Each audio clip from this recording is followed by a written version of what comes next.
Hello and welcome. This is Grant Hughes of Grant Hughes Investigates on YouTube. This channel evaluates all aspects of true crime. As you are aware, videos and live streams in this genre often discuss elements of crime that may be disturbing to some viewers. If necessary, take the precautions needed to avoid these feelings. Factual information related to cases is the key to fostering rational true crime discussions. Fortunately, you will find that here. Please hit the like button only once, share the video, and subscribe if you like my content. Thank you very much for watching.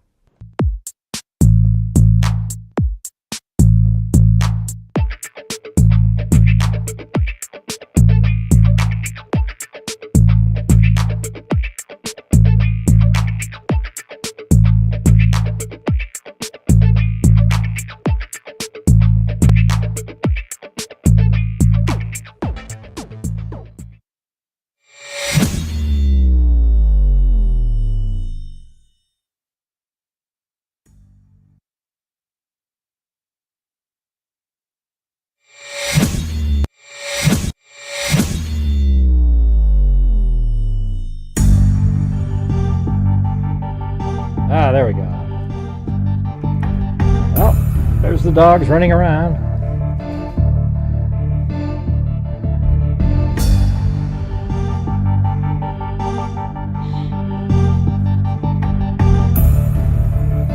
Kind of close to the screen there.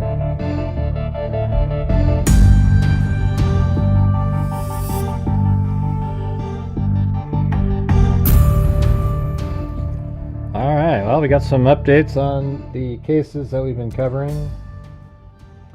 Don't expect a big crowd or anything like that. People just want to keep talking about the same cases over and over. I like talking about the big ones too, but you know, sometimes there's other ones that are interesting out there. I've been working on a timeline video, Delphi timeline video. You know, the thing is I didn't really go through it like that. You know, the full thing. There's so many different little elements that I've found that are out that were in the trial and everything. So I was going to do something with that. I think it will be interesting. So I got that. I also ordered some more like merchandise. I'm ordering the notebooks. You know that are the logo up in the upper left-hand corner. I have that on the front of the notebook. But it doesn't have the handle. I took the handle off of the magnifying glass just so it's like a circle with a... I think it fits better. But it's like a circle with GHI and the thumbprint on there. That's on the notebook. And then I bought... also got poker chips. You know, like the little poker chip that has the logo in the middle. I think that'll be pretty cool to add too. So like when you order the notebook package, you get the notebook, the pen, the stress ball, and the chip. So there you go. There you go. So I'm not sure how to what like last night on the show was one of the worst nights we've ever had on the show in 5 years. And then we've had 2 or 3 nights that were right up there with the worst nights. So I don't know if that's something new that's happening, or are we sort of I don't know. I'm really nervous even doing shows now. That's the scary part. So I don't know, you guys. If you guys want to keep on doing what we've been doing over the years, or not, because currently this month the 500 that we've already given might be the only amount that I can give this entire month, when we're usually doing 3, 4, 5,000. Because of the support and the ad revenue, I'm not getting as many. My views on my videos are really low. Don't know what to say about that either. I can't make people watch a video, but like that last video on the Delphi is a great video, and it's got 3,000 views. Should have 15, 20. And when it makes that many views, you can actually do okay, and it takes the pressure off of the show. Hey, thanks, K-Me. All right. So, I don't know if you guys have the ability to, but during the show, if you could help support the channel, Last night was really odd, to be honest with you. So I would appreciate it. Thank you.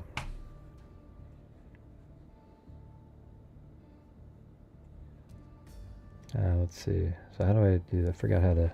Oh yeah, so I put me on there. Then we go to this one right here.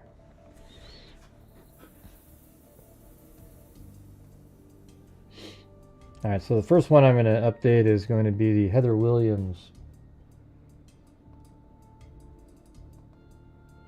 case. And then I also found a press conference in the Henrietta case that it was like 20 minutes long from 2 or 3 days ago that I hadn't seen. There's questions and answers. I think that would be interesting to watch that.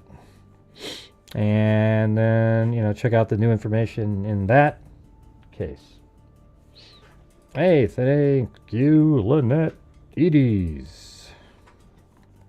I think I said that right. And we also have the Buy Me a Coffee. It's not on this screen here. I mean, I guess if I do... Let's see, how would I do that? I don't know. I don't know if there's a way to... I'd have to do something like this and put this on the screen and then have my face on it right there. So I could do it something like that. Oops, shit.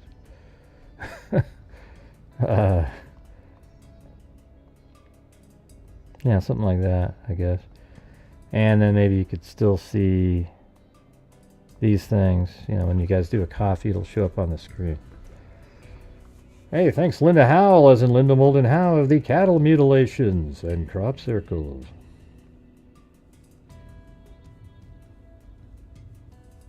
Yeah, I don't know. Yeah, I mean, of course, none of you guys have. I mean, the answer is I just need more support on the channel.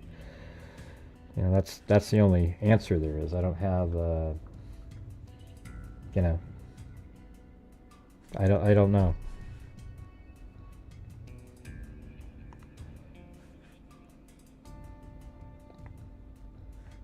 Hey, thanks so much, Aga Gaga. Believe it or not, we're almost equal. We're 15 short of last night's total, if you can believe that. So thank you. And a 2-hour show.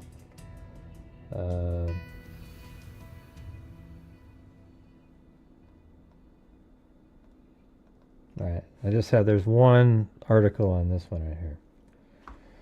This is News Nation picked up on it, finally. So it said, missing North Carolina woman Heather Williams found dead in woods, suspect arrested. A suspect was arrested Thursday in connection to the killing of 25-year-old North Carolina woman whose final moments were seen on a Ring doorbell camera 12 days earlier. Tyrell Simmons, 30, has been charged with first-degree murder, according to the Fayetteville Police Department. So I guess that's him right there. On Thursday, January 16, 2025, detectives with the Fayetteville Police Department Homicide Unit. Hold on. Maybe I'll turn on the streamlabs things. Ooh. Yeah.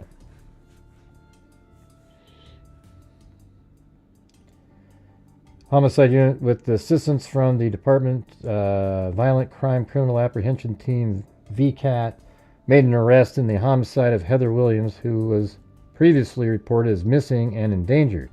Detectives have charged and arrested Tyrell Simmons, a black, 30 years of age. Now, if you missed yesterday's show, I mean, he lives right there, and her body was found right there. She was picked up at her house right there. So what's interesting about this is the driver had to come in, and this is a dead end, and then after that he could get out of there. I think you could probably go like that and then out onto the street and then make it back over to where you live over here somehow. But her body was found right here. Like, he put her body really close to where she lives. Or, I mean, really close to where he lives.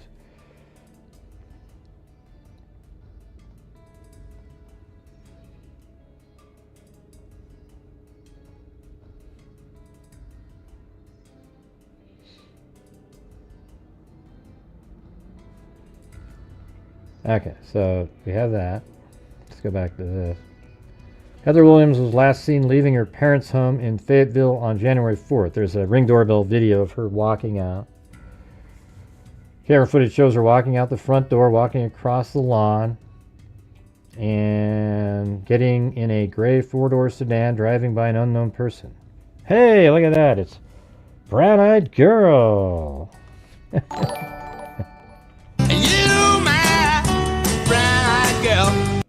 Thank you. Look at that. Gifted 5 memberships to David Hughes, Easy, Daphne, Gummo, and Pink Diamond.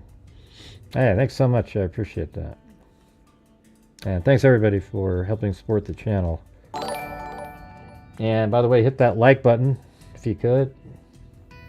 These aren't the big cases, so there won't be a lot of people here likely.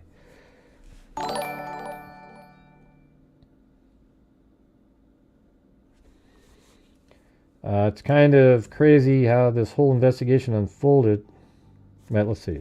Police found her body in a wooded area after searching the vehicle seen in the video. So they actually found the video. I think it was parked in here. So if you go down to Street View, I think it ends right there. Street View does. So if you look that way, the car was found in here somewhere. And this area used to have trees, but it's been torn out. I don't know what they're doing or if they're building something down here, but apparently her car was found somewhere in there, and then they found her body.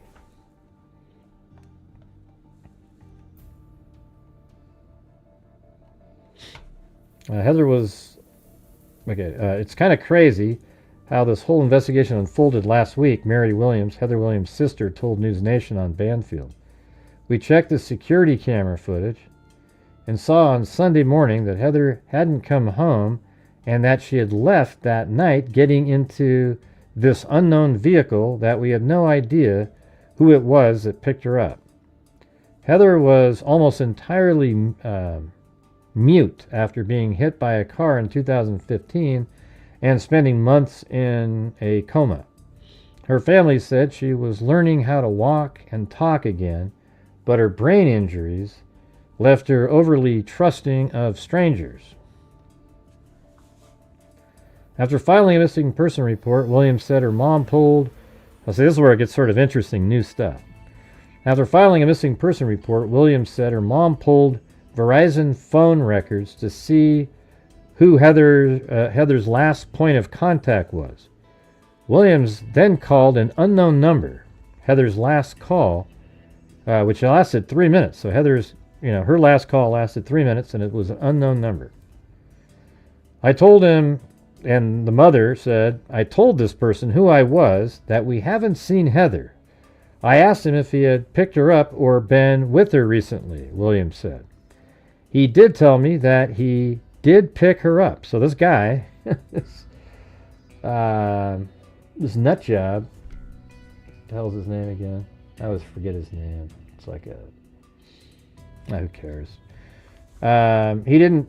I asked him if he had picked her up or been with her recently, Williams said. He did tell me that he did pick her up, that he had met her on Facebook, and that he couldn't tell me which night it was. Right, so he actually admits to picking her up, and they met on Facebook. Heather Williams' last moments caught on Ring doorbell.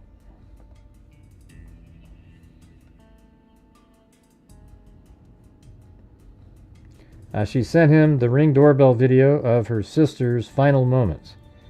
He picked her up. She sent him... Okay, so she actually sent the Ring doorbell to this guy. She sent him the Ring doorbell video of her sister's final moments. Huh. He picked her up. He couldn't remember. Couldn't even tell me what they did, so I tried to pry, Williams explained. I said, "Where'd you go? What did you do?" He said that she wanted to be dropped off at another location. She asked to go to somebody else's house the whole time, and so that's where he took her, dropped her off at somebody's house.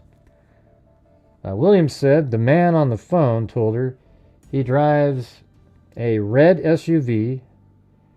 She also asked him to send her Facebook messages between the two, but he never did. She also asked him to send her Facebook. He did finally come back and say he picked her up that night, but that he was just using his friend's car, so that he wasn't lying about driving a red SUV, but that he was borrowing a car that night, Mary said. The car in the video is not a red SUV, obviously.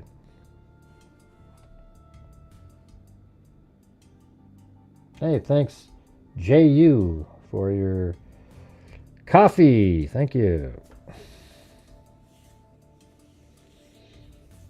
Police searched the car seen in the video January 9th, and soon after found Heather's body in a wooded area. I mean, this is crazy. Because look, I mean, this is her leaving the house right here. Right? That's her exiting her house.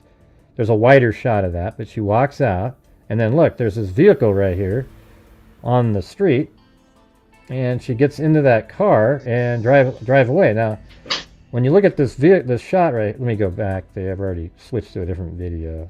Hold on. So if you go back to here, and she goes out, and then there's this car at the street there. Let me get, man, this is just brutal. Okay, there we go. So this is at 9:57 in the evening. And let's just close this down then. And so that's the image right there of the vehicle, and this is at 9:57:45, and I think this is the driveway right outside the house as we showed the other day. So let's see, let's go back to, this is where she lives right here, or lived at the time.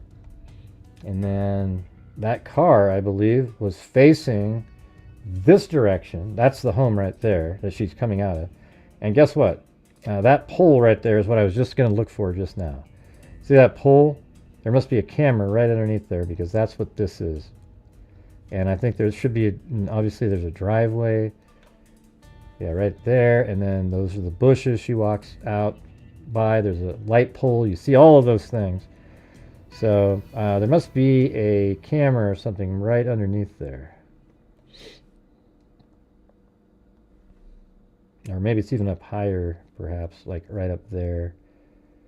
Don't know.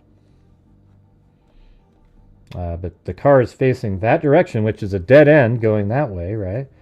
So if we go up in the air from there, isn't that amazing how accurate Google Earth is? So if you go, look at the cracks on the ground, right?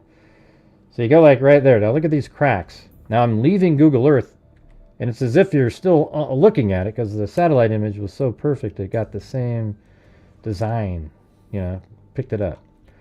Anyways, there's no way out going that direction. So he must have driven by and then turned around and then left. All right.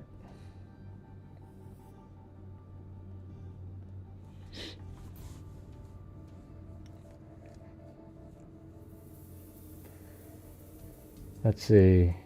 So he did finally come back and say he picked her up that night, but that he was using his friend's car, so that he wasn't lying about driving a red SUV, but that he was borrowing a car that night, Mary said.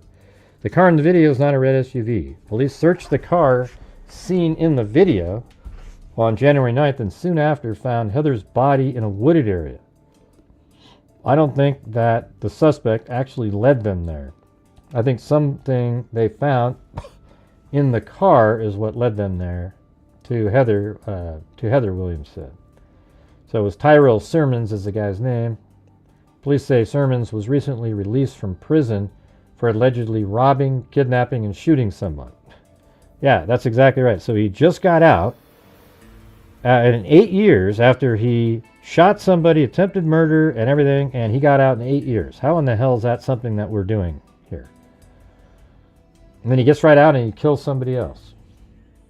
I didn't expect it to be something like that. But, you know, I think she was on Facebook because her husband, you see those videos, her actual husband, who's like 68 years old and she's 25, and he's basically, I mean, it's some crazy stuff, and it looked like he's actually like an offender of some sort.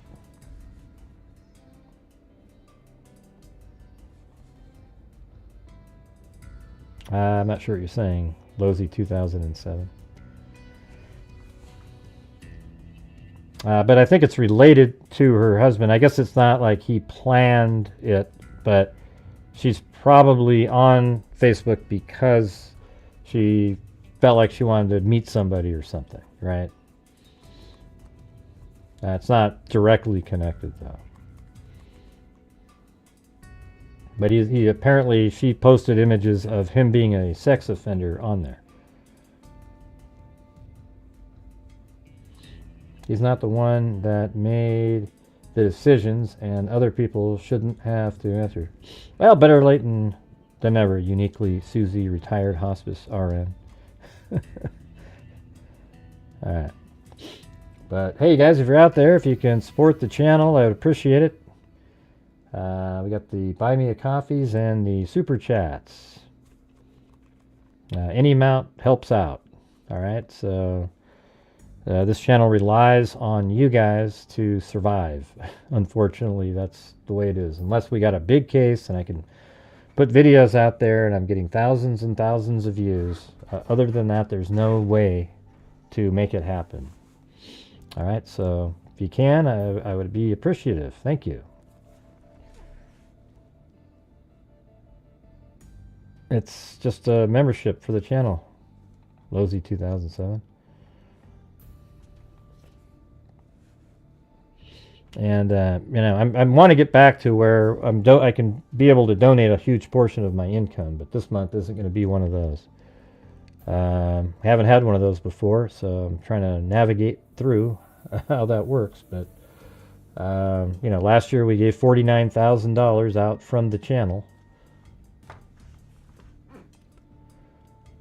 I'm not angry at the justice system or at the people who didn't keep him locked up. I'm angry at him because he's who to blame, Mary said. He's the one that made the decision, and other people shouldn't have to answer for his actions because he's the one who did this. And he's the one, I kind of blame also that he should have still been in prison.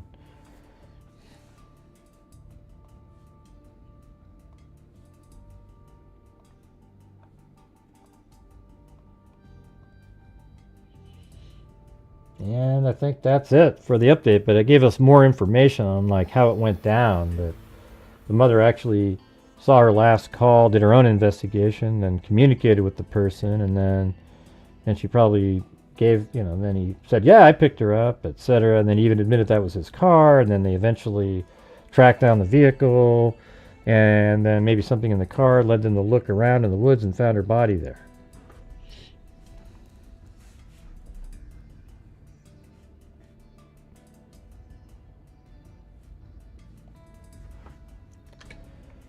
Alright, well now we're going to switch back over to the one that we were talking about last night.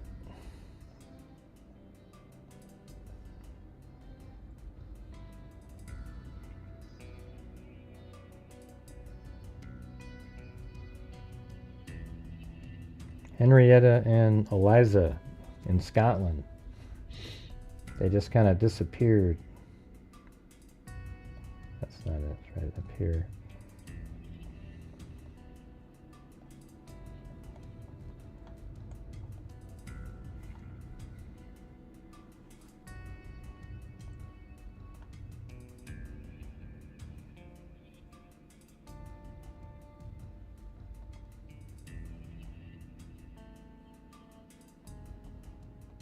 Okay, so the first thing I'm going to do, let's just play the press conference that we didn't really listen to, but there's questions and answers, and what I did was I took the audio. This is on Sky News, I think. I took the audio and I boosted up all the levels so you can hear the questions better.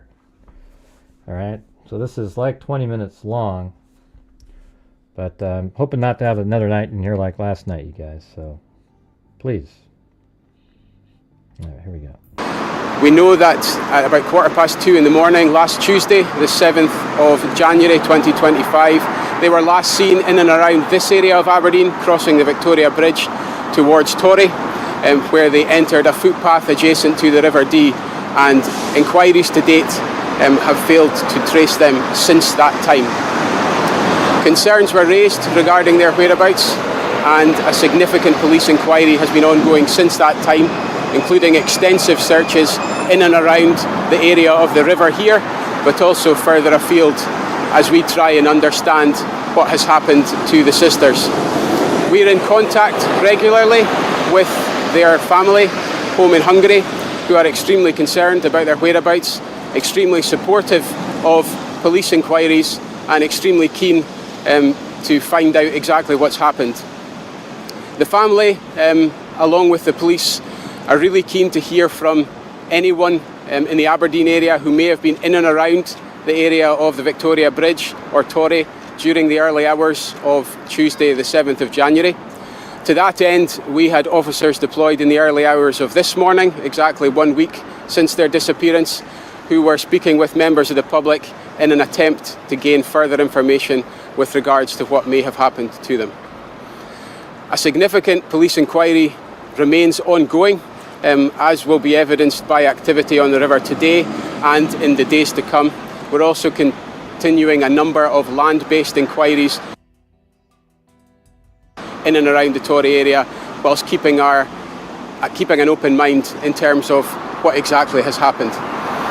Appreciate the support of the media in sharing our appeals for information and for support from the public, and we really appreciate the input that we've had from the public so far. But again, I would reiterate that appeal. If you were in and around this area during the early hours of Tuesday the 7th of January, whether you think you have relevant information or not, please contact us, have a conversation with us, and help us to piece together exactly what has happened.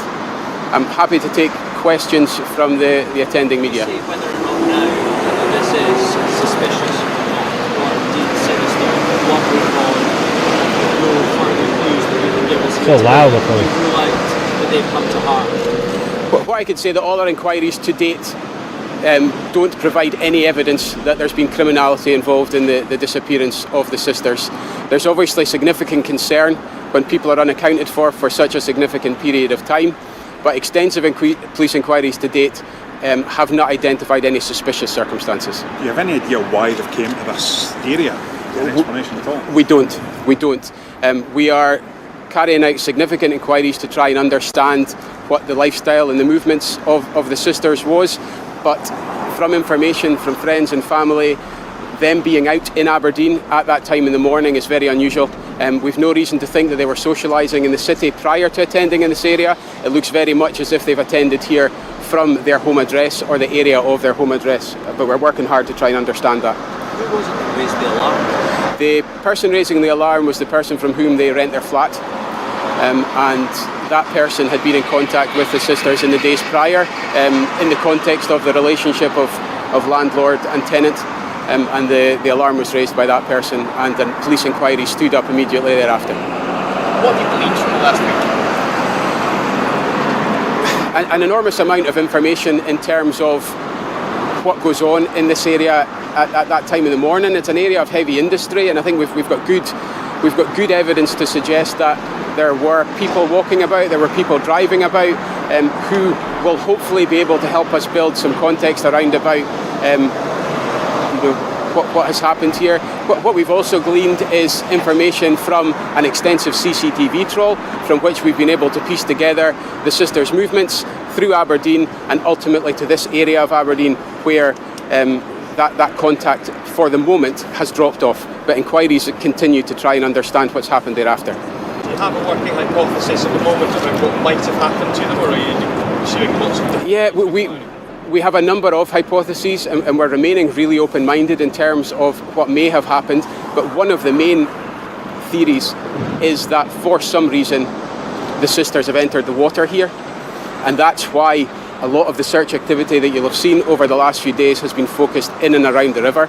We don't know that for certain. What we do know is that at the moment, CCTV provides that they entered a footpath adjacent to the River Dee, and we have no trace of them leaving that footpath yet. But inquiries continue to see if we can extend that timeline further. Did they appear to have anything with them? Say there were someone crazy like going for a late night swim. Did they appear to have anything with them that would back that up? We've no reason to think from the way they were dressed or the way they were acting that they intended to enter the river in the means that you've described there. The CCTV image, I think, has been shared of the most recent sighting of the sisters. They are dressed appropriately for the weather, but there is nothing else in their dress that causes us concern. So is there a chance that this has been some tragic accident? As I say, we remain open-minded in terms of what exactly has happened, but we're not ruling anything out. Have there been any interaction in the days or weeks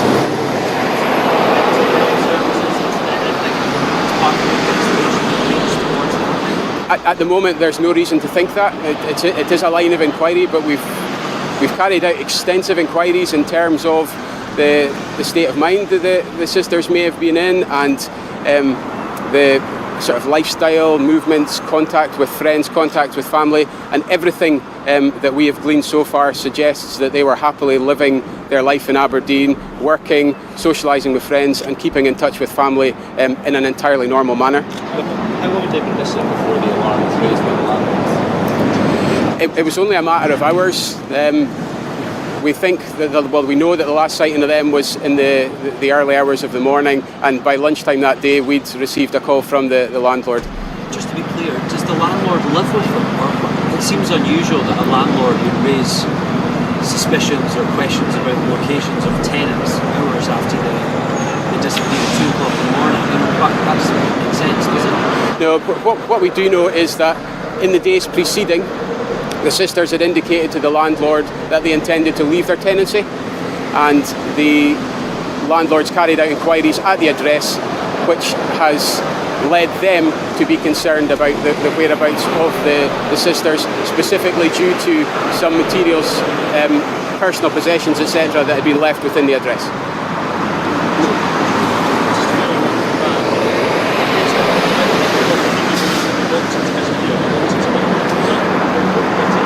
No, there's nothing specific within the property to suggest that they had either an intention to disappear or an intention to do themselves harm. What there was within the property are a number of personal possessions which are now in the possession of the police, and those are things that we can interrogate to try and glean further information in relation to the wider circumstances, but nothing to explicitly suggest that they intended either to leave the area immediately or that they had any intent to do themselves harm. Has the landlord been interviewed as a witness? Yes. Or a suspect? No, there are no suspects. This is not a criminal inquiry. This is a missing person inquiry. Do they live alone? They live together in that tenancy, but there were no further tenants in the flat. They hadn't left any personal belongings behind versus mobile phones.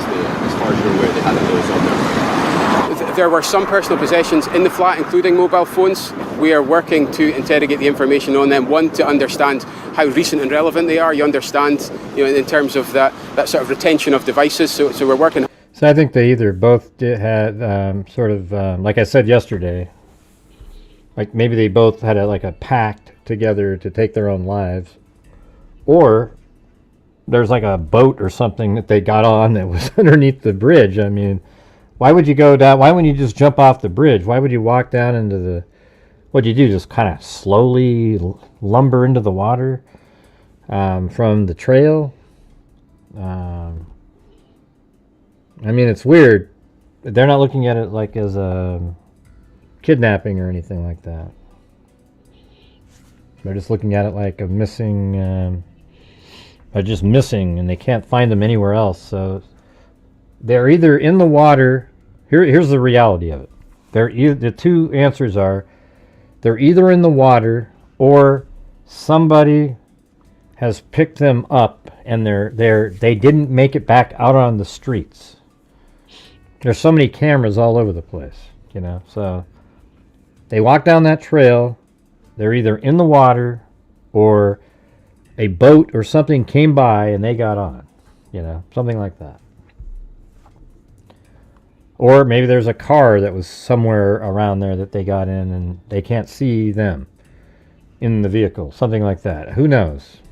All right, but let's just keep listening to this and go over the new information. Hard to understand that, but we do Thanks, Michelle. believe that they had at least one mobile phone in their possession at the time in We know. which they were around this area at the We know Cat 34. We covered the whole thing yesterday too.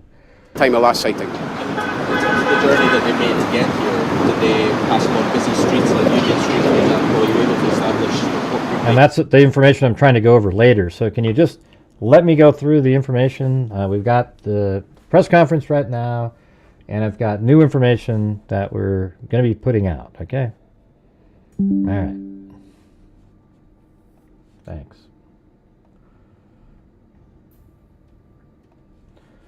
All right, here we go. Yeah, we know that from their home address they've taken essentially a direct walking route through the city centre to ultimately end up here at about 12 minutes past 2 in the morning. They haven't stopped at any premises. We don't think they're in the company of anyone else. They seem to have left their home address or the vicinity of their home address and walked in a direct line to this location here.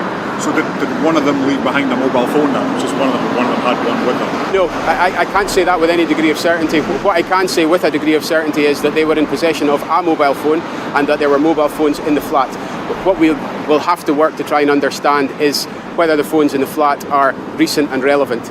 And given security around about mobile telephones and the fact that people tend not to dispose of old devices, there's work to do to understand the provenance of those devices. Isn't your working assumption that they are now dead? Our working assumption is that we are very concerned about their whereabouts, and we are now a week on. We're not ruling anything in or out, we're remaining open-minded, but one of our strong theories has to be that for some reason they've entered the water, and that's why so much of our search activity focuses in that area. But that hasn't meant that we have taken our focus away from different elements of the inquiry, so we're still carrying out a wider CCTV. I mean, I think if there was a boat at exactly that time, they would know that too. Trawl to understand if they may have escaped the area by some means that we are so far unaware of. But at the moment, our best hypothesis is that they've gone into the footpath at the side of the river here and that they haven't emerged, and we are trying to understand exactly what has happened once they've entered that area. With the CCTV you've examined, did they appear to be in a normal state of mind, or did they look stressed, or is there anything out of the ordinary? No, from the CCTV, they seem to walk a direct line here. There's nothing in either their demeanour or their interaction with each other or their interaction with anyone else that suggests that they were in distress or to give us any sort of concern for their health at that time. The police mentioned that CCTV trawl. Are there any new pictures you've been able to glean from when they first went missing? For example, from the businesses or from the garages? There's nothing that extends beyond the point last seen, which is essentially here where we're standing at just the back of 2 in the morning on Tuesday the 7th. But what we have obtained is a degree of further footage of their movements through the city centre up to this point. And we're interrogating that as part of the wider inquiry. But the trawl does extend beyond the point last seen, and our intention is to rule in or rule out the fact that they've left this area by means as yet unknown to us. Has there been any activity on their banks? It's something that we're looking at pretty constantly. There is nothing to indicate financial transactions since the time that they were last seen. The searches of the water that you've carried out so far, have they gleaned anything at all? No, we haven't found any personal possessions. We haven't found anything to indicate that they've been within the water, but that remains one of our working theories. Sorry. Is there anything to suggest that they've taken this route before, or they've been out at that time of night previously? That's a focus of the inquiry that's being developed at the moment. As we stand here, no. Certainly in the days immediately prior, there's nothing from interaction with friends or interaction with family that would suggest that being on foot in this area or out in Aberdeen at that time in the morning at all is normal behaviour for them. But what we are doing is extending our inquiries just to try and understand whether that was maybe something, whether they maybe had a reason to be here that we're currently unaware of. Have you been able to get any information relating to their mobile activity, like mobile phone accounts, texts, WhatsApps? We're working with the appropriate specialists to try and understand what use that there's been on the phones, but there is nothing that we have found that either causes us concern in that regard or anything that brings our inquiries beyond the point last seen here. And so have you got texts? Have you found mobile activity in the run-up to them going missing? It's a text from 1:30, say, or 1 o'clock. It's a line of inquiry that we'll follow. I mean, you'll understand people are busy on their mobile telephones at all times. We have a number of devices from the flat that we will interrogate to try and understand who they've been in contact with. But what we don't have, what I can say is we don't have detail of either text or telephone contact with people in the run-up to their disappearance that provides any further context or information as to what's happened. And is there a chance that the working phones have gone into the water then? As I say, we're not ruling anything out, but one of our theories has to be that they've entered this water in possession of any items they had with them at that time. But we're not ruling out any other possibilities. Are their family planning to come to Aberdeen? Not at the moment. We're in contact with our family regularly. Their family are hugely appreciative of the police inquiries. They're huge. You know what's weird is there's footage of them with the backpacks, these big backpacks the day before. I'm wondering if does the footage show them wearing the backpacks going back, or do they leave these backpacks near the water and hide them somewhere, and then they fill them with rocks or something? Because then they go later with just their purses, you know. But you wonder what those backpacks were for when they went, because they visited the bridge 12 hours before. Appreciative of the support that the inquiries had in the media. They don't say that in this press conference. They're hugely appreciative of the support that they've had from people in Aberdeen, and they're just really, really worried about what's happened. We'll update them daily, and it may be the case that they decide to come to Aberdeen, but at the moment, no.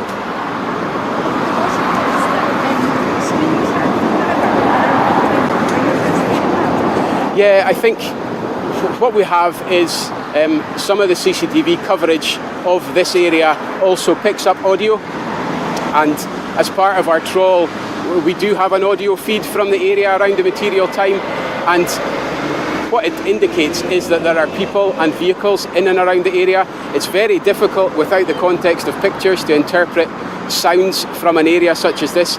It's really busy just now, which paints a false picture of what it looks and feels like at the back of 2 in the morning, but this is a busy area generally. There's a lot of heavy industry, there's a lot of foot traffic over the bridge in particular, so in terms of that audio feed, there are a lot of we said that yesterday. Noises that we are trying to interpret, but at the moment we don't have any evidence that suggests that any of that can be attributed to the missing sisters, but it's not something that we're ruling out, it's something that we're working on constantly. Just to return to the tenancy, had they indicated at all that they also wish to leave Aberdeen? No, nothing further, just that they intended to leave that flat at some point. And what kind of time scale was that then? It was pretty open-ended, but you know, obviously explicit enough that the landlady felt like inquiry needed to be made just to further detail that. Had there been a falling out with the landlord? No, not that we believe. Have you had anything from their employer as well? We've been in touch with employers, we've spoken to workmates, there's nothing that's coming out of that interaction that causes us any concern. Like I said at the beginning, everything suggests that Eliza and Henrietta were well settled in Aberdeen. They'd been here for a number of years. They were, in secure and happy employment. They would have to be picked up by a boat, because they obviously have cameras everywhere. They had a social life here, they had friends here, and this is just entirely out of character, both in terms of everything we found in the police inquiry, but also in terms of what we're being told by their family and by their friends. And if I could just take the opportunity again to extend that appeal to anyone who may have information that might assist us in taking this inquiry further, please contact Police Scotland.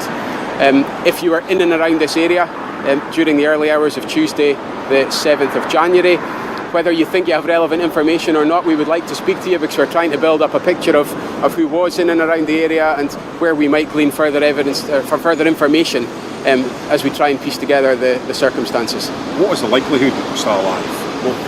I don't want to speculate on likelihood. What I would say again is that we're remaining open-minded.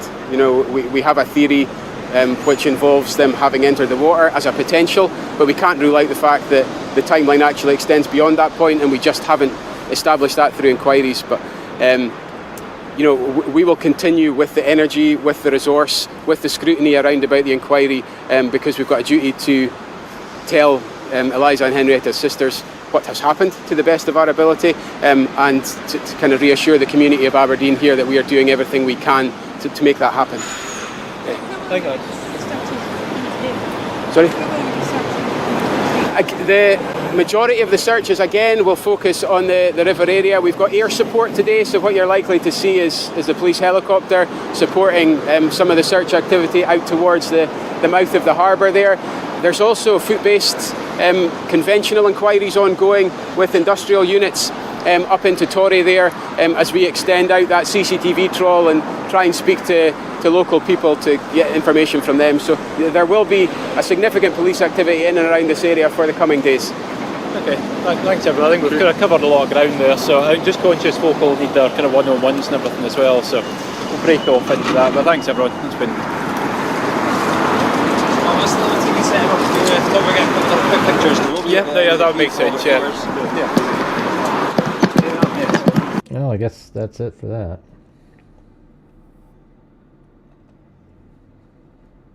All right, here's like one from today, an article. I think I have 2, maybe 3 different ones to go over from today. But I'll ask again, everybody, could you please help support the channel tonight? We're currently, just like last night, struggling along. So if you guys have the ability, please help support the channel. It's the only way the channel continues. Last night, we wouldn't be able to continue the channel having nights like that. I'm just letting you know. Doesn't make sense. Aberdeen baffled by disappearance of Hungarian sisters. Residents... This is in the Guardian. Residents wonder why Eliza and Henrietta Huszti would walk icy river path so late at night. On a rough, unlit path that runs alongside the River Dee. So if you weren't here yesterday, apparently they live right over here somewhere, and then they walked apparently like this, and then they took this little path off to the side,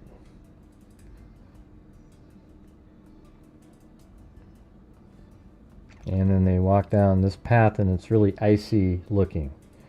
It doesn't look like it does right here in this picture. It's like really snowy, and apparently they walked along here, and if they did go into the water, maybe it was somewhere right around in here where it's a very short distance to the water. Maybe one of them accidentally fell in, or it could have been maybe over here because it's pretty steep, don't know, have no idea. But they don't have them on camera, on any of the cameras that are likely along the street going somewhere, and maybe there's not even a vehicle that's moving around. That's why they're almost certain in their minds that they went into the water.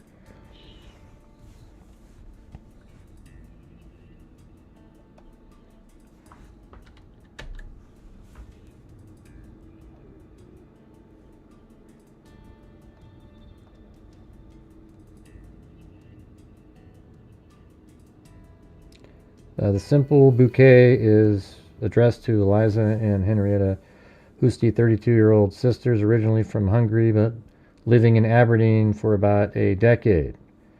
So they've been there for 10 years. It's kind of weird. I mean, do they have boyfriends or anything? They seem like they're just kind of like together. Who vanished from the spot in sub-zero temperatures in the early hours of January 7th.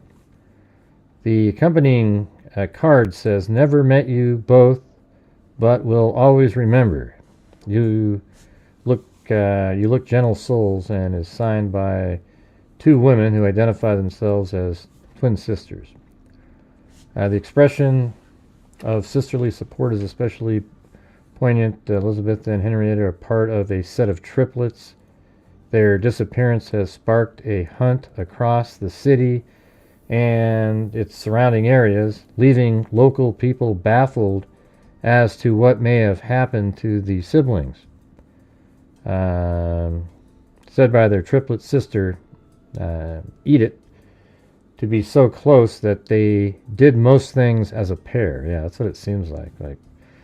Edith is said to have spoken to them on a video call from Hungary on New Year's Eve and described them as appearing happy and cheerful. It has now been 10 days since they were last seen on CCTV at 12:12 a.m.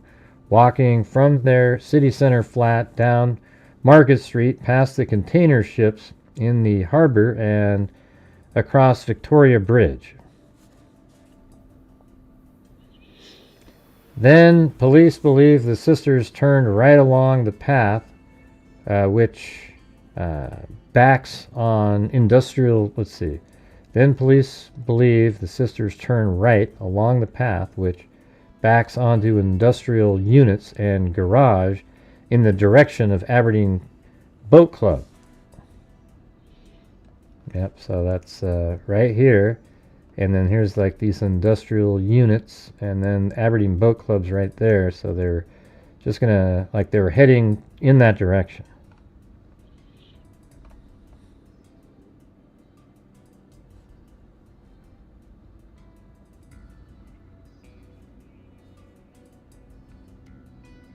Nobody knows what you're talking about, Lucas. Try to write better. Nobody knows what you're saying, man. Weird stuff. Let's see. On Friday, police released new CCTV footage and showed the sisters making an earlier visit. So this was released today. That was, somebody jumped on the news that I was going to be trying to put out there. Where the area has repeatedly been searched by specialist teams, including marine divers and police dogs. On Friday, police released new CCTV footage that showed the sisters making an earlier visit to the footpath at about 2:50 p.m. on January 6th. Officers are appealing for anyone who saw them to come forward. George Meldrum walks the same path regularly with his dog Cassima and describes it as horribly icy and snowy underfoot during a fierce spell of wintry conditions that hit the northeast of the country around the turn of the year. Yeah, you keep saying that, Cindy. Oh, it's interesting. It's interesting. Obviously, most people don't think it's interesting. We do, but I'm gonna have to start going back to Koberger, stuff like that. I don't understand it, says Meldrum. There's no reason to be walking this path at this time of the night. The Huszti family have described the sisters as cautious and perplexed by their uncharacteristic late excursion. It doesn't lead to anywhere and would be open, Meldrum says, indicating to the lifeless boathouse buildings. Then the path just comes to a stop at the next bridge. The area is known to be a CCTV blind spot, he adds, nodding to the deprived neighborhood of Torrey next to the riverbank. Let's see. Meldrum recalls occasional youthful dips in the river himself, but those happen in summertime. If you were to fall... And by the way, do you guys look at the top of the screen? See how I have that goal that I set up there? It's at 0. Is there any chance we can get moving on that a little bit? It's just... You guys, I'm doing the best I can here. Meldrum recalls occasional youthful dips in the river himself, but those happen in the summertime. If you were to fall in now and would be freezing and a real shock. You're not far from the North Sea, and it's been a cold winter, he says. While police confirmed that their main theory is that the woman entered the water and have found no evidence of criminality, there is a concerned curiosity about local residents about the circumstances of the sisters' disappearance, as well as acknowledgement of the family's call for people to refrain from spreading fake news. It's the fact that they have completely disappeared that doesn't make sense, says Ronald Henderson, chatting to a friend outside the Bon Accord Shopping Center at the top of Market Street, where one of the sisters is believed to have worked. so random. Henderson points out that Aberdeen is bounded by two rivers, the Don to the north and the Dee to the south, and suggests that city residents are more mindful of water safety. There are a lot of footpaths that people walk along both rivers. Some are better maintained than others depending on the season. Josef Huszti, the sister's older brother, speaks to BBC from his home in Budapest. In the meantime, the sisters were renting a flat in a neatly maintained granite block accessed through a secluded courtyard. A little further north from the shopping precinct. Police revealed that the alarm had been raised by their landlady after she received a text message from Henrietta's mobile phone at 2:12. So this is like at 2:12 a.m. Henrietta, her phone sent a message on January 7th from an area right near the bridge indicating the sisters would not be returning to the flat. See, that's why the landlord was like, whoa, what's going on? So at 2:12 a.m. from the bridge, right at the time where they disappear, they text and say, we're not returning to the flat.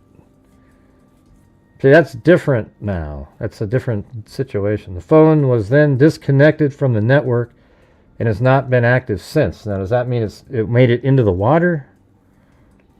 Or did they take their own lives? Yeah. I think it's very likely that they just took their own lives. Yeah. There was something that was going on. Something wasn't happening for them. Hold on.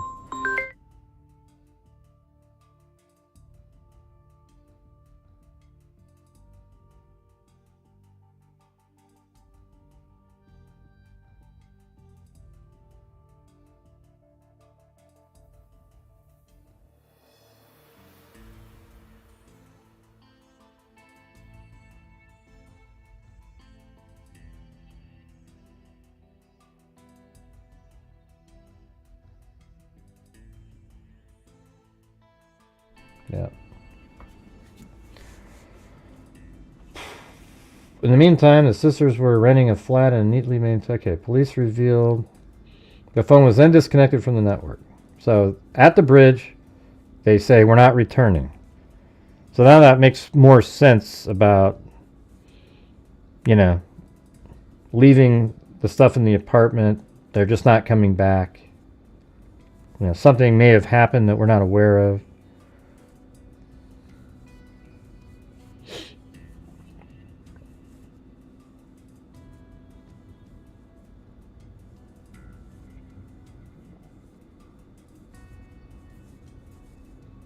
Superintendent Davey Howison, who was leading the search, had previously said that nothing was found in their flat to indicate the women intended to harm themselves. At the Little Hungry grocery shop off Market Street, Claudia Simmons explained that while there was a significant Hungarian population in Aberdeen before Brexit, it has since diminished. There are two popular Hungarian language Facebook pages for those living in the city, and people have been posting news updates there as well as good wishes for the Huszti family. The few fellow Hungarians who had encountered the sisters described them as quiet, Simmons said.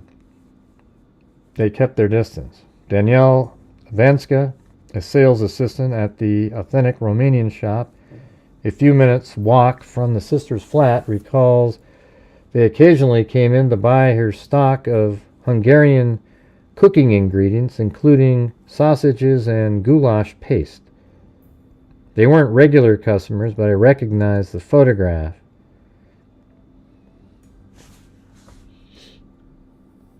Yeah, let's see where that is.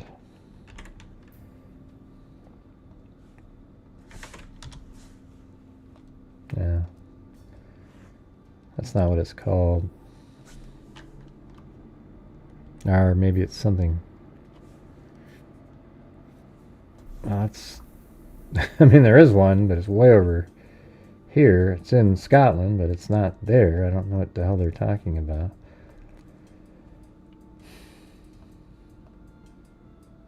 a sales assistant with authentic Romanian shop a few minutes walk from the sister's flat, recalls they occasionally came in to buy her stock of Hungarian cooking ingredients, including sausages and goulash paste.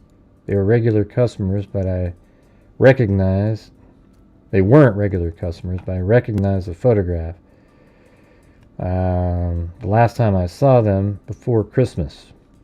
There are a lot of rumors, but really this story is a sad one.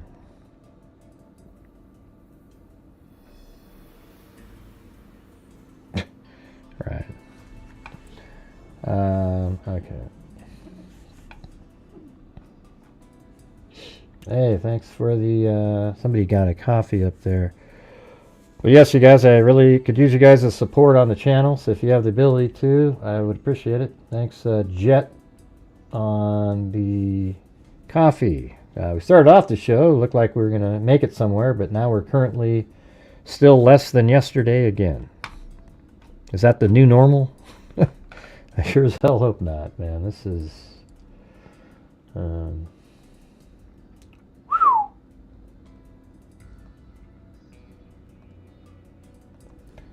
Alright, how about, is this a different one? The BBC, what was that first one that we, was that this one? No, I think this is different.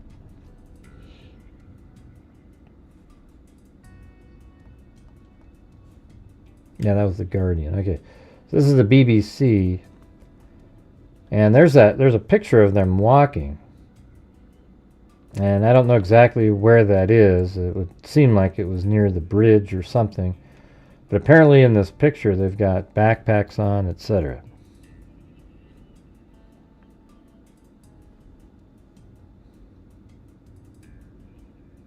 Now there's still going to be a flow, Cat 34.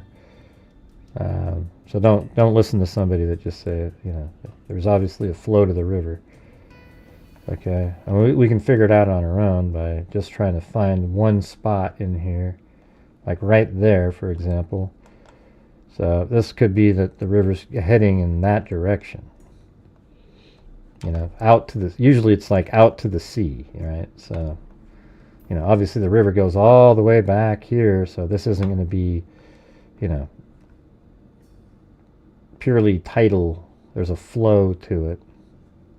It's fresh water, so I'm pretty sure it goes this direction. So if they jumped off the, you know, somehow they went into the water right here, then they're going to flow out this direction and into the bay. And that wouldn't be too difficult. It's almost a straight shot. And they'd be out there quick.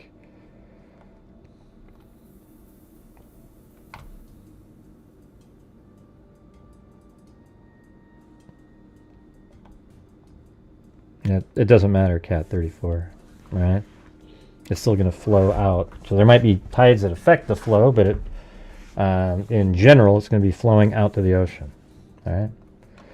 All right. Anyways, let's move on to the next. We're reading this one. Two sisters who went missing in Aberdeen visited the bridge where they were last seen the day before they disappeared, police have said. I wonder if they were like, you know, they were sort of lonely. They were together, but they didn't really seem like they had boyfriends ever. Yeah, maybe they were just like sick of, I mean, I don't know, but something like that. That's kind of what my mind says. Like they just had a pact together, just thinking like they've been there 10 years. They're still just kind of together themselves. They haven't met anybody. You know, they were going to try to buy a house together, and then they were like, man, this sucks, you know, something like that. Two sisters who went missing in Aberdeen visited the bridge where they were last seen the day before they disappeared, police have said. Eliza and Henrietta Huszti, both 32 and originally from Hungary, were last seen at Victoria Bridge in the early hours of Tuesday, January 7th. Police have now said both women were seen at the same bridge on the Monday afternoon, so just like 12 hours before, almost like they were just seeing what they were going to do. And they texted their landlady from the bridge area in the early hours of Tuesday, saying that they would not return to their flat. So that means they knew that they weren't going to be returning. So it's either, this is the only two options in this case are that, I mean, in my opinion, are that they did something to themselves, or they, in the water, got into some boat or something with somebody that they haven't figured out yet and left. That's about it. It's hard, there's so many cameras around. Why did they walk down the path, I guess, is sort of strange. Like, why didn't they just, if they're going to do that, just jump off the bridge? Maybe they didn't want to make it that obvious. But pretty weird. And they texted their landlady from the bridge area in the early hours of Tuesday saying they would not return to their flat. The sisters, who are part of a set of triplets, moved to Scotland about 10 years ago and have been saving to buy their own house. So they just gave up on that? It seems like something happened that people aren't really aware of.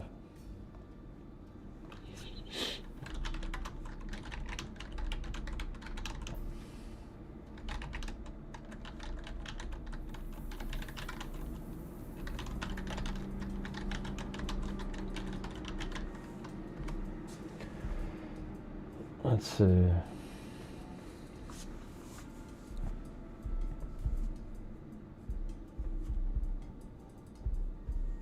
What are you talking about?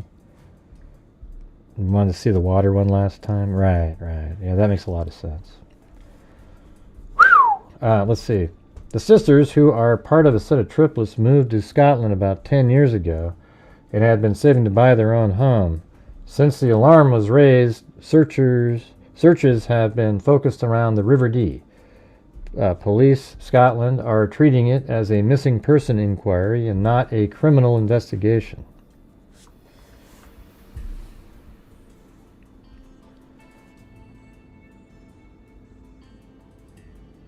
Right, they're just walking along this icy thing. I don't know how they got it in the water, but it sounds... Here's what I think is possible. See, in this picture up here, they've got backpacks on. Now, when they went there, when they came home, is there any indication that they don't have those backpacks on? Because what if those backpacks were used to weight themselves down, and they did something, and they go in the water, and they're just sort of at the bottom down there, currently, in the water, but the current's enough where they moved away from where they originally were. I mean, why do they have these really thick backpacks and they go to the bridge and sort of look over? What were they doing? I just said that, Vicky. So they got these big backpacks on, and they went to the bridge, and apparently they were there for 5 minutes. Like, what were they maybe thinking about something? Did they go down that same path for a minute? What did they do with the backpacks? What were they doing with them?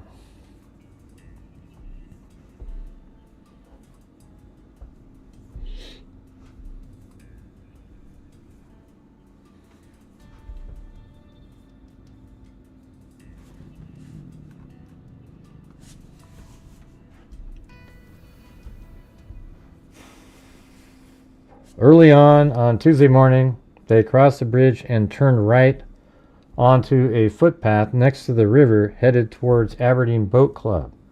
Investigations into their disappearance have now shown both women were seen at the same bridge at about 2:50 on Monday. CCTV footage shows Eliza and Henrietta spent 5 minutes at the footpath, and also look at the footpath and the Victoria Bridge, but did not speak to anyone. So they were like right there, you guys. I think it's possible, like right after they go down there, they just went in the water or something. I don't know.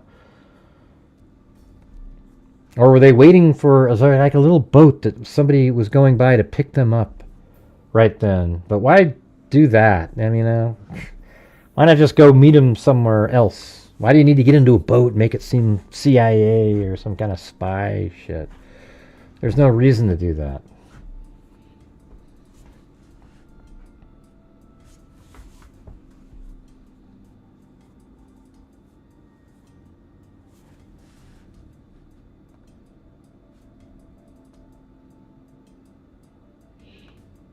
Hey, thanks, brown-eyed girl, for the can of coffee grounds. That was cool.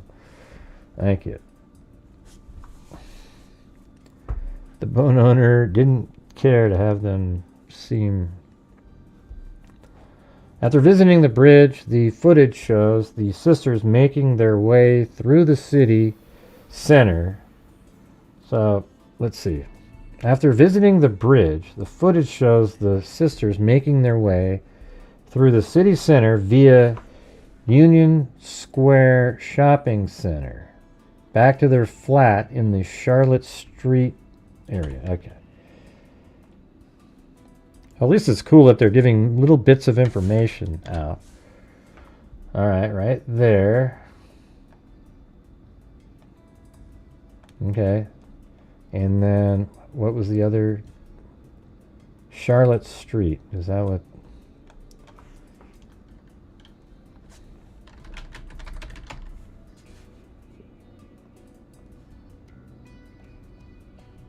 No, so they live at Charlotte Street. Does it keep going? No. So that means they live up here. They just live right in this little section here.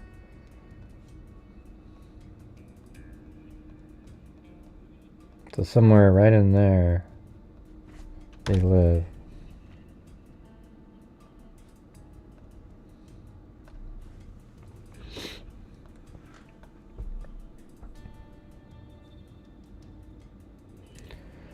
I think she wanted her landlord to start realizing they're not there. That's what they were doing.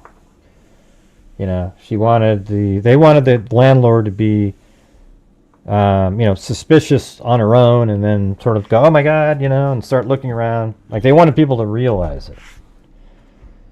I'm not sure why they would care if the landlord knew or not. But they probably wanted her to get to the apartment sooner than just like months later, whatever, or weeks later, whatever the hell it would be. It sort of started the ball rolling on people looking. After visiting the bridge, the footage shows so this footage here, apparently, do you think that's water back there? And that's like a tree? I mean, it's really hard to make out what the hell we're even looking at in this picture here. It's one of the worst. It's so ridiculous the way they put stuff out. I mean, it looks like a fire hydrant right there. A tree. Looks like water for sure, but I don't know. And I guess this might be, what, their apartment where they live? I guess what we could do is, you see that gate there? We haven't really looked. Let's just go up and down the street and see if we can just see that little gate.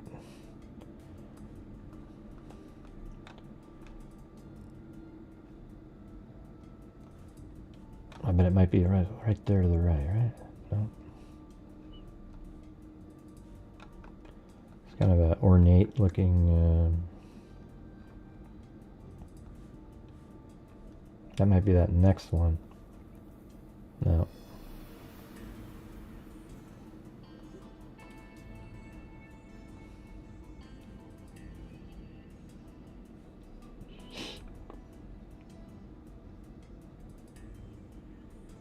Now, this is just the most drab looking city you've ever seen in your life.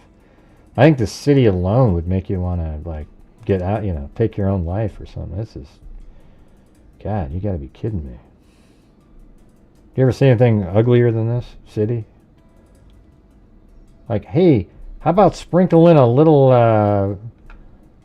dab of paint? You know what I mean? This is ridiculous. Look at this place.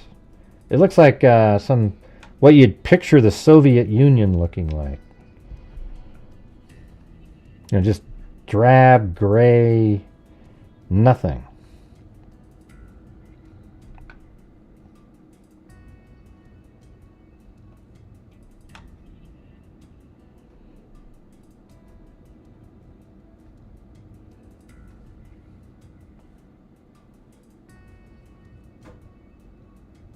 I'm just wondering if that's what this is, or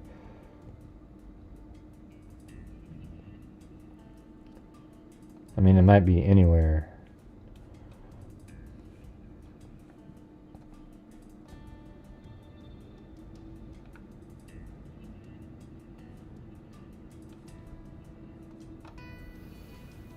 I don't know. I'm just trying to guess that that's what that was. I don't know if that's their house. I just thought maybe it was because they both have a picture from it.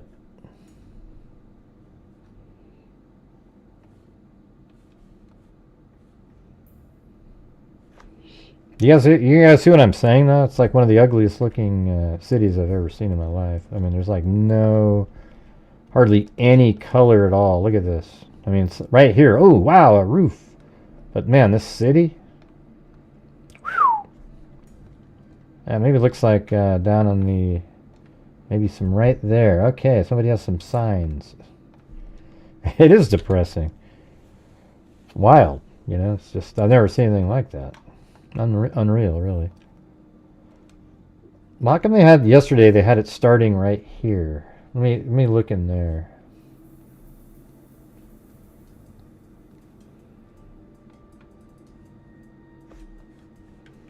Oh, that's kind of cool looking. Inside. Maybe they don't care about the outside that much.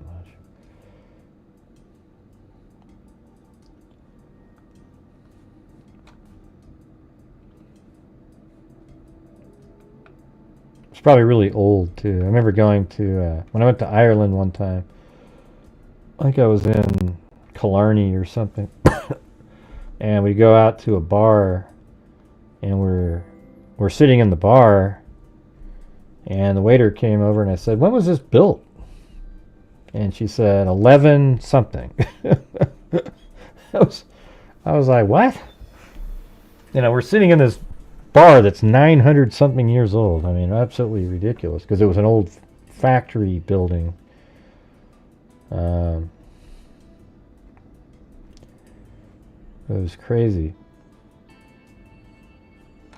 Or maybe it was 14, whatever it was hundreds and hundreds and hundreds, like way more than your brain would even think that would be that old.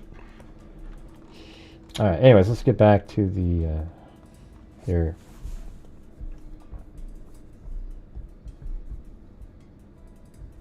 I mean, wouldn't it be great if down here they said where things were? And why'd they take this picture? Like, isn't this the weird, just random picture, you guys? Like, just, hey, and you're just kind of, I don't know. It's weird to me.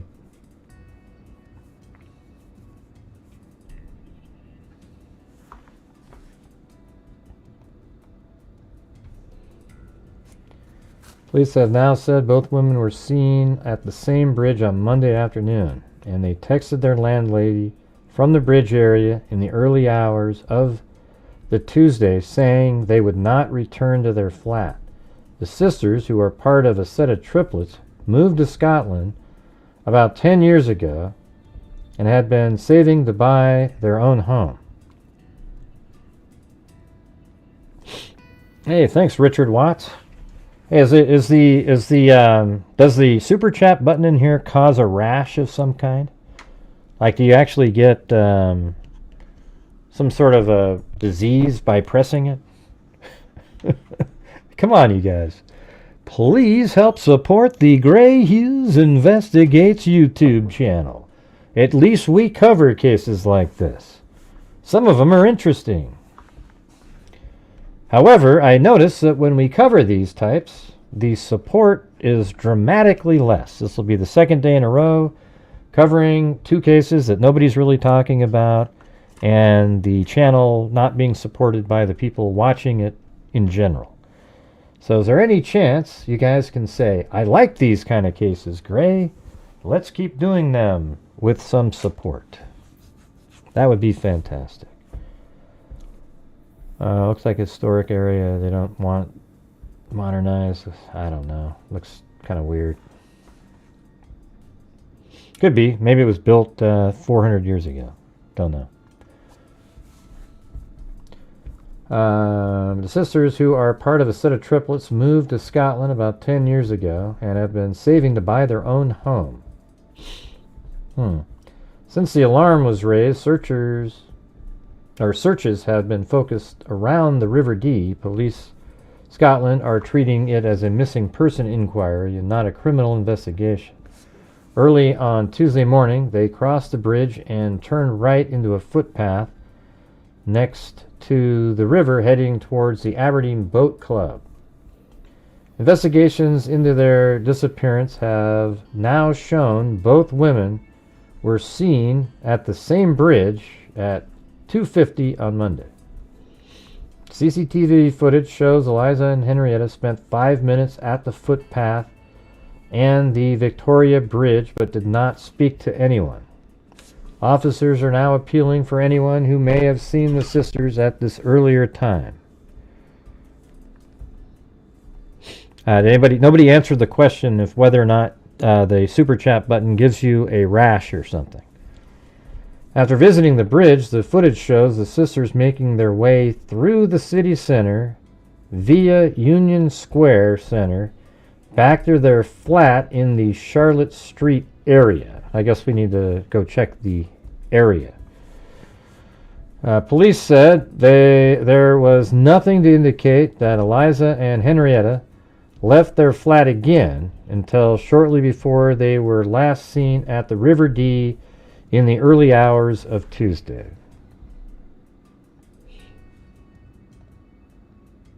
Hey, thanks Vicky White for the coffee.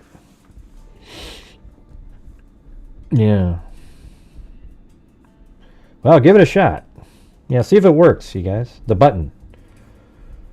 Let's see. The following day, personal belongings were found inside the flat, and the landlady reported her concerns to police. Okay, right here. A text message was sent from Henrietta's mobile phone to their landlady at 2:12 on Tuesday from the area of Victoria Bridge, indicating they would not be returning to the flat. The phone was then disconnected from the network and has not been active since. So that almost seems like the phone's in the water, or it was turned off. So, I mean, the only two options here are that they left with somebody or they jumped into the water.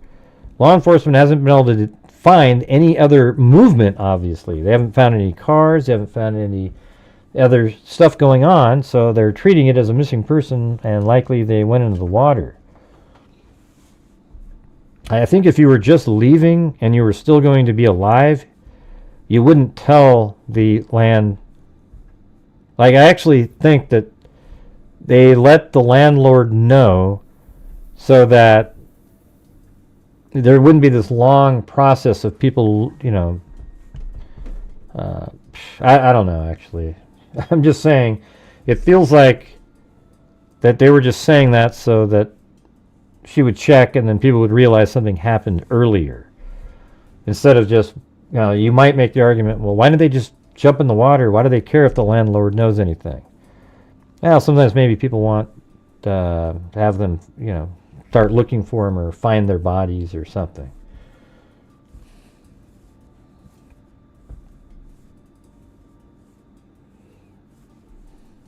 Man, you guys are brutal in here tonight. The last 2 nights in a row, just, especially just in the chat. You know, it's just wild. I mean, I'm not sure what I'm doing wrong or differently than before.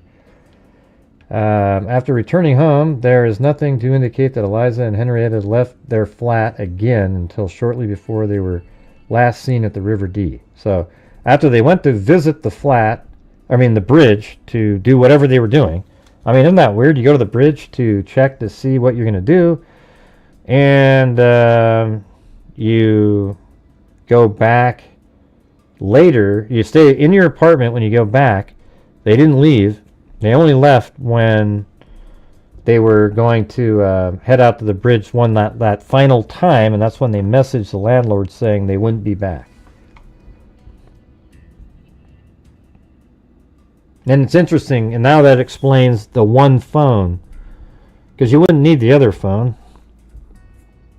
So you bring the one phone, and because they were just going to text that one thing to the landlady, and then, but it is sort of weird too, because like, man, that's some crazy thinking. Like, let me see, they take that one phone, we got to text her. Maybe it's something like they wanted to make it look like they took their own lives, and they really just went somewhere else. I hope that's what it is, but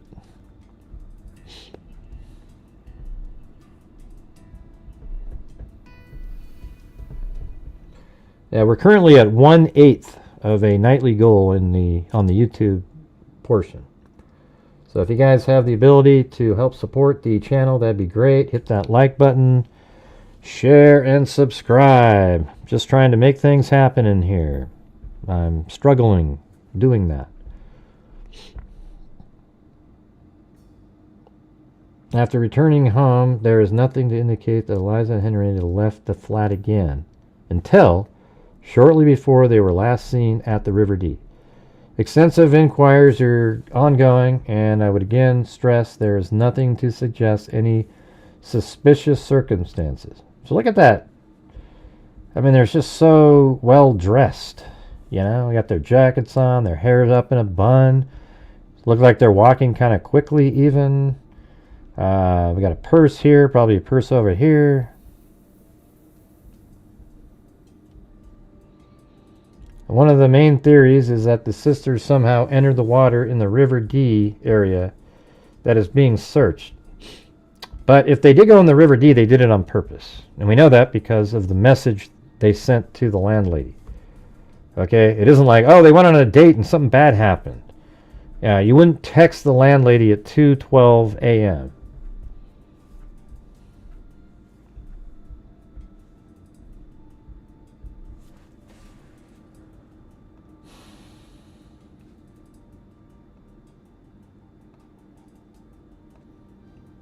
I removed the goal, you guys. It was at 0. Not one person. The women are both described as white and slim build with long brown hair. The two missing sisters had not told relatives they planned to immediately move out of their rented Aberdeen flat. It was revealed earlier this week. They had been saving up to buy a property, but their brother Joseph told BBC News it was strange the family did not know they had decided to end their tenancy. Yeah, but it was a little bit more than what you're saying. I mean, just the fact that they go over there and they say, hey, we're what happened? Huh? Oh, hey, what's going on?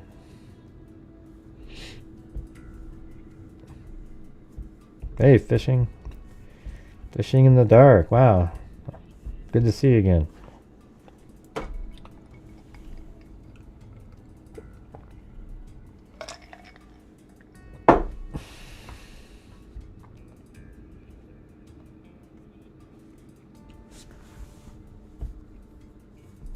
Speaking at his home in Budapest on Wednesday, Mr. Huszti said, "We don't understand the whole thing. That what they wrote a message to their landlady and they wanted to immediately end their tenancy agreement. Right, but I mean maybe that was different, but she said we won't be back. It was a little bit quicker than that. Maybe there's two different communications, I don't know. Because I'm doing a show, and that's how we make income on here, Richard Barrington. I've been doing it for 5 years, and on this channel, my channel, unlike the ones that you watch and support, have donated $229,000 out of the income from the channel. I was hoping to continue. Yes, my channel makes an income too, but I donate part of my ad revenue, and the super chats that people send in. And unlike you, Richard, I actually give a lot of money. $229,000 has been given in the last 5 years. And we've had no problem on here making goals and reaching numbers on a nightly basis until just recently. So I'm asking people, if you're out there, can you please help support the channel so that we can continue to at least do something at the end of these months. All right? So, Richard, if you don't understand, I'm sorry.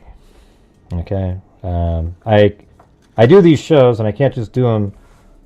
It's actually an income. It's the way it supports my channel. It allows me to keep going. What do you do for 3 hours a day for nothing, Richard? You do anything, Richard? I didn't think so. All right.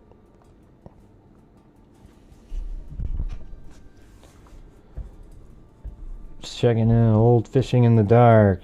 I got hacked. Been long and hard fight. So the strange thing that the girls didn't tell us anything about that. They never mentioned any such plan. Even when my mother spoke to them on the Saturday, they didn't mention anything about it, and they had any, God, I'm not sure if that's even English, that they had any plan to move out.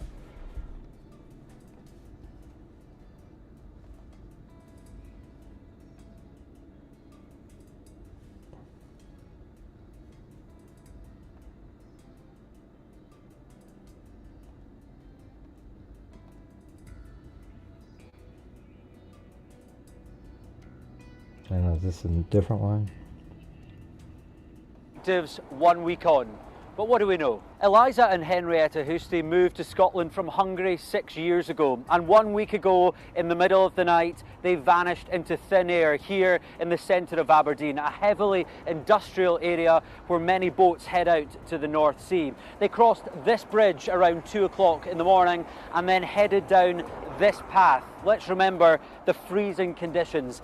The tiny path with overgrown shrubs at the side would have been thick with ice, treacherous conditions.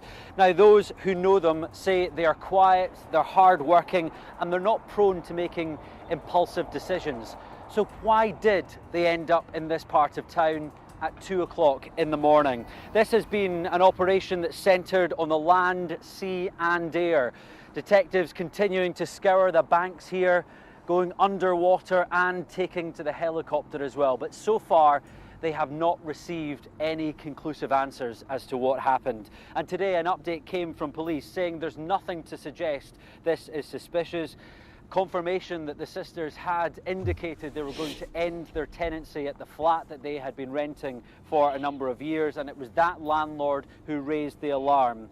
They also say that there is a strong theory that they entered the water and that their state of mind is being interrogated as part of this. Had they had any interaction with the authorities in the days, weeks? It seems like they were just like two people that were probably pretty lonely. Remember a minute ago they said after Brexit, Hungarian-speaking people left the area, and they're there, and they're still just together, and they're just kind of, I don't know. It just seems like maybe they were kind of depressed. I don't know them enough to be able to say that.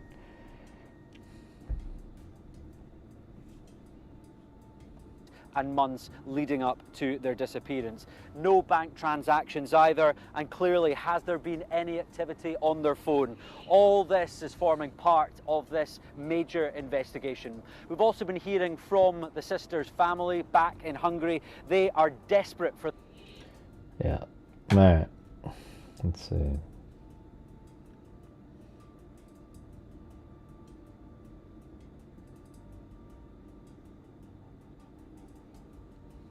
Yeah, I actually really thought tonight was going to be a better one. Let's go back over to here. I mean, it's been good on the Buy Me a Coffee, so thank you guys, but the YouTube portion. There you go. So, the dogs, let me go fix the camera. Hold on.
there you go. There they are. Clancy's the one on the right, and Benny's the one on the left. They're both, one's a long-haired Chihuahua, one's the smooth coat, and then Gracie and Chloe are off to the left.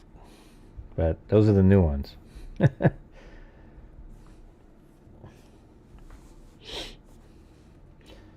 Man, you guys, what's going on? Can you guys just be honest and say, hey, you know, like it's strange to have a show where you say, hey, everybody, if you could help support the channel, and then not one soul in the on the show, and I'm just not sure. Is it really just that bad out there? Like that bad where everything's different in a 2-week period? Yeah, I said which one. The long-haired is Benny.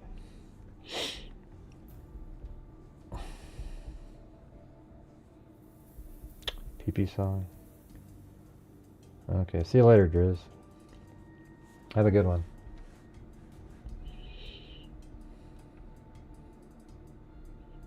Come on, you guys. Just tell me what the reality is.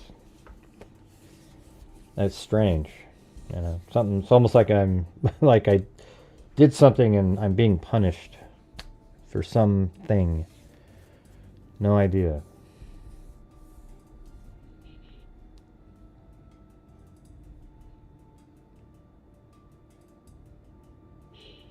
Yeah, people are trying to pretend it's some weird syndrome out there. You know. Yeah, I like the long-haired one. He's kind of like a Pomeranian, a little bit. Kind of reminds me of one. Now, these two dogs, you know what's weird is they just absolutely, it kind of, not to sound weird, but it sort of reminds me of these two sisters. These two dogs, they're just right next to each other all the time. They're inseparable. Like you take one away, the other one starts crying. You know, they hang out right next to each other all the time.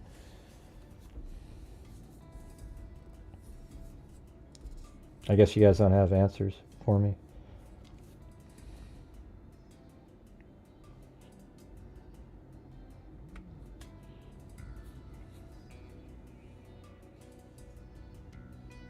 Oh yeah? Yeah, I guess we're supposed to have some cold weather coming up. I don't know. I don't know, Paulette. I mean, there's only 157 people watching too, so it's a lot of headwinds for me. It's actually getting kind of depressing, to be honest. I actually, I'm just telling you guys the truth. Like when I don't even want to. I mean, it's like I want to do the show, but I'm scared to do the show because I just know lately it's just going to be. And it makes, during the show, it makes it not fun to do the show knowing that you're not being supported. So you're just kind of like, ew. You know? Like what do we do? How do we keep doing? Like we have our scholarship fund. We have our DNA projects that we do. And that's all part of this channel. That's what we've been doing over the years. So how do you do it? You know what I mean? Like, yeah, shut up, Rose Manley. Nobody said that, you dipshit. You're just one of the trolls that are just hanging out. Let's see. What an ass. I'm just literally asking for the reality of it. I guess I'm, you know. Well, we still have to give out our scholarship funds for this year. I guess there's a few good candidates out there. You know what's weird is when we had the scholarship fund set up with last year we did $6,000, two $3,000 ones. This year we're doing 3 $2,000 scholarships. And those are already set, so we already got that in there. But it's going to be a struggle based on the way this year is starting to do that. But hopefully it'll get better, you know, you never know. But these people send in these written applications, and you just kind of wonder, you know, are they all just AI or something? And they just manipulate them a little bit because the videos, it seems like it'd be much easier to give submit a video on yourself. Just start talking a little bit. But some of the people that are doing it, it's like, it's crazy. I mean, Zozo and them have seen them all. But you watch them and it's like, you didn't even say anything in a video. And so then there's some that are good. It's just strange how many aren't good compared to the written version. Yeah, Benny's always cleaning Clancy's ears, etc.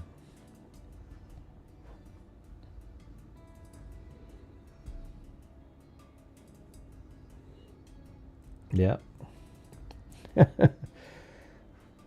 Yeah, which one do you guys think is cuter, Clancy or Benny?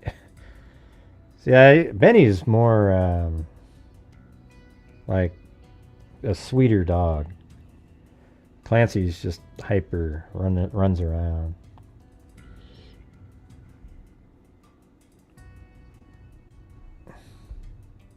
I think Clancy looks like more of a show dog type, though. Looks exactly how a Chihuahua is supposed to look like.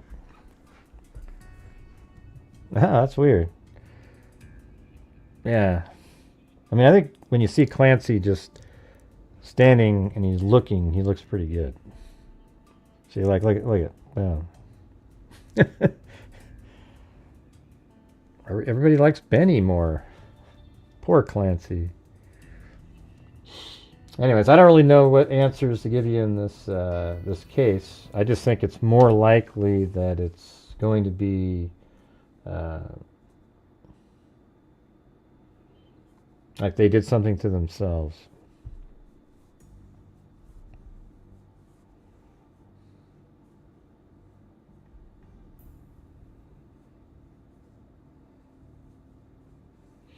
What's a CDL license? Oh, like a truck driver's license? Sweet. Yeah, I guess we'll just see how things go.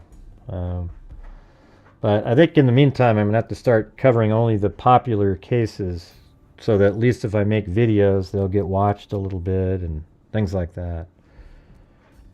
I can't afford to do these cases, as you guys can tell.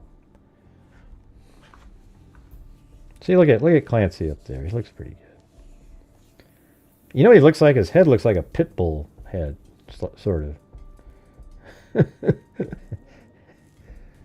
Yeah.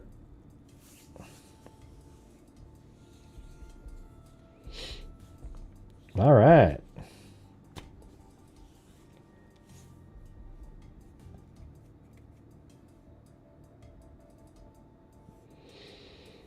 Yeah, I think it's very telling, and that's probably why law enforcement believes it. The fact that they sent a message to their landlord at 2 something in the morning. Who the hell sends a message at 2 in the morning? They just wanted to let them know, hey, we're we're never coming back. So feel free to go into the apartment. And then obviously that would lead to, they didn't want to tell their family themselves to have them try to stop them. So they let a landlord know so that quickly people would be on to what happened, but they didn't want to directly communicate what they were doing to the family. That's how I look at it. What do you guys think? I think that makes the most sense. The secondary option is that they plan to rendezvous with somebody and take off for good somewhere, but that seems less likely. But there's no items associated with them that have been found either. Like they haven't found the purse, they haven't found anything.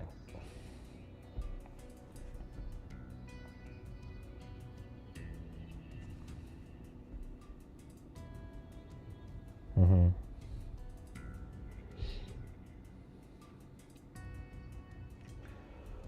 What I was thinking of doing is going over my timeline in the Delphi case as a dry run on here, but I'll do it better on because I'm making a video on it.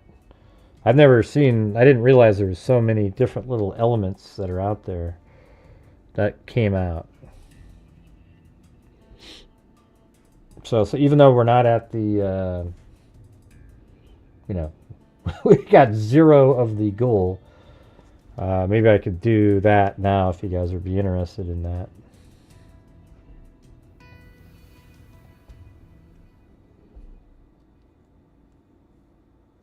What do you mean? Can't you get... they've raised the retirement age, by the way. I don't know if everybody knew that or not. I didn't know until recently, but it's 67 and a half where you get the full benefits. It's pretty... something like that, like 60... which is crazy. I mean, man.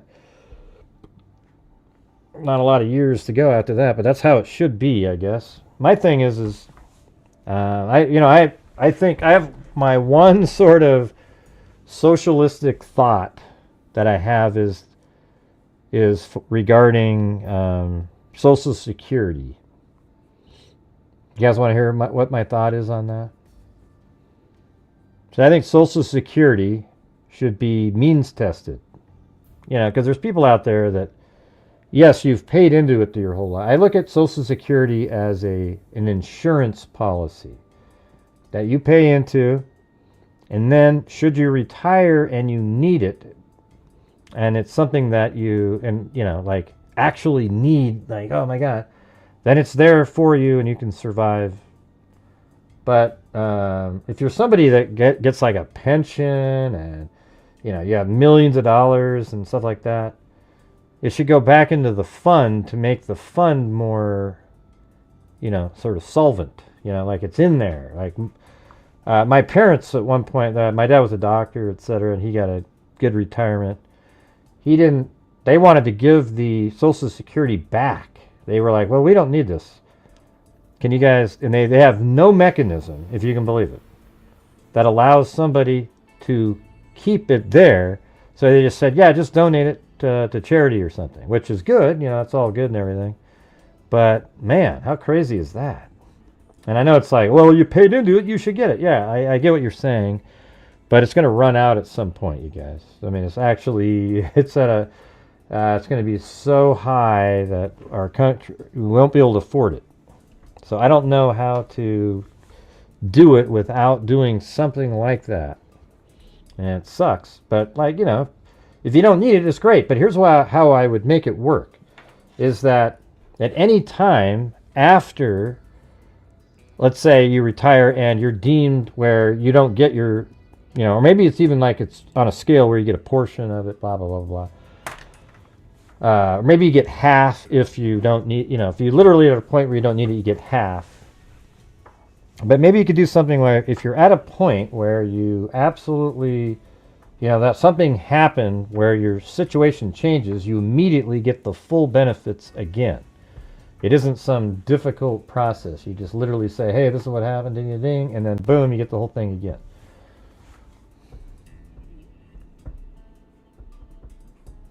Yeah.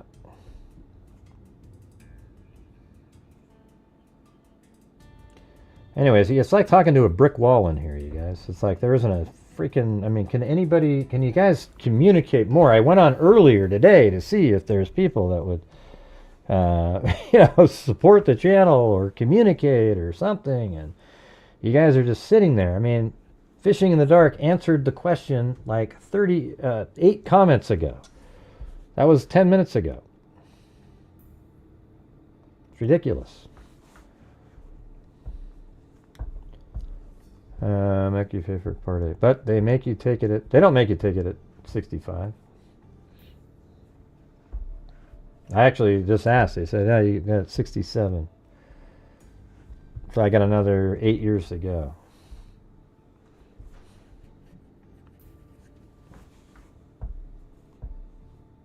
I think I'm just going to end this show. Maybe I'll come back on and do my timeline show, and then I'll make a video with the timeline. All right. So thanks, everybody. Thank you to the very few. Let's see. We got Kami, Lynette's, Linda Howe, Aga Gaga, and Brown Eyed Girl. Linda Howe, Michelle H., and Richard Watts. And then we've got J.U. on the Buy Me a Coffee, Lisa Valenzuela, Jet Wilson, Brown Eyed Girl, And then also Vicky White, that brown-eyed girl, thank you so much. Also on there. I mean, made a big difference. Appreciate it. I mentioned that earlier, Lynn. Maybe there's a boat. Who knows? But, all right, thanks everybody. See you guys later. And be safe out there. Yeah, I've been doing this true crime thing for quite a while now. And during this whole time, I have not seen one person that is a crime dissector, thug rejector. I'm a certified human lie detector. Gonna get ya on a stretcher if you try and play me like an old projector. Crime sector is my nectar. Professor Gray is gonna give another lecture. Crime collector, freak connector, and I'm always gonna be a pup protector. Fool deflector, interceptor, and I'm meaner than a spectre with a vector on his pector. With all respect, y'all, just remember I've a temple fucking check ya. I have no agenda, I'm no pretender, and I'll serve it to you straight without the blender. And in the end, I'm gonna send ya on a mission to reveal the true offender. Yeah, so I'll just get right back to work. All right, everybody, talk to you later.